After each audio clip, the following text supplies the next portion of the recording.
আজকের এই আলোচনায় আমরা ট্রেডিংয়ের একটা খুবই গুরুত্বপূর্ণ কিন্তু বেশ সহজ একটা ধারণা নিয়ে কথা বলবো, আর সেটা হলো সাপোর্ট এবং রেসিস্ট্যান্স। ব্যাপারটা আসলেই মজার, তাই না? ট্রেডিংয়ের জগতে সাপোর্ট আর রেজিস্ট্যান্স এত বেশি ব্যবহার হয়, অথচ এটা মাপার পদ্ধতি নিয়ে একেকজনের একেক রকম ভাবনা। তো চলুন আজ আমরা এই ব্যাপারটা একদম সহজ করে বোঝার চেষ্টা করি।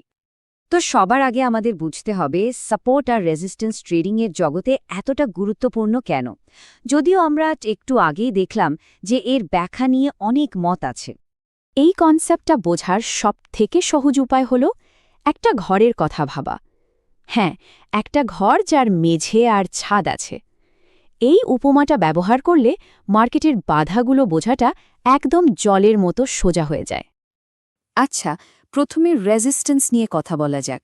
একদম সহজ করে বললে রেজিস্ট্যান্স হলো এমন একটা প্রাইস লেভেল, মানে দামের একটা স্তর, যেটাকে টপকে ওপরে যেতে মার্কেটের বেশ কষ্ট হয়।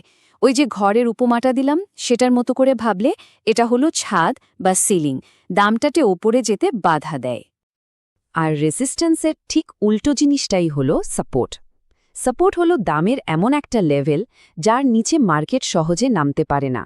মানে এটা হলো আমাদের ঘরের মেঝে বা ফ্লোর। দাম যখন পড়তে থাকে এই ফ্লোরটা তাকে আটকে দেয়। কি ব্যাপারটা খুব সহজ লাগছে না? ছাদ আর মেঝে। তো থিওরি তো অনেক হলো, এবার চলুন বাস্তবে একটা চার্টের মধ্যে ব্যাপারটা দেখি।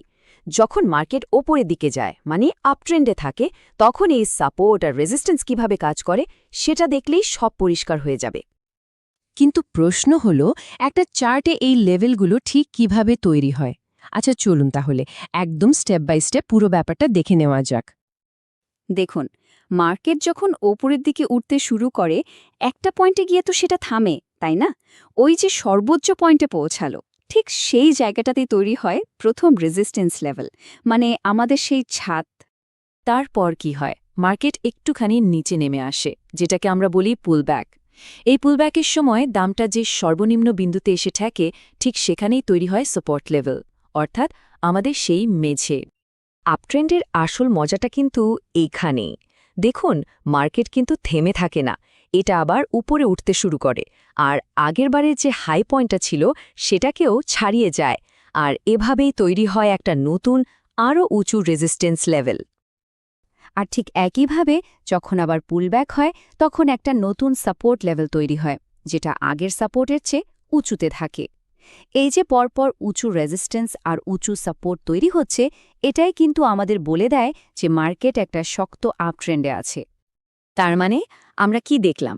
এই লেভেলগুলো কিন্তু একবার তৈরি হয়ে শেষ হয়ে যায় না। এটা একটা চলন্ত প্রক্রিয়া, একটা চক্র। বলতে পারেন মার্কেটের যেন একটা মেমোরি আছে, সে তার আগের মুভমেন্টগুলোকে মনে রাখে।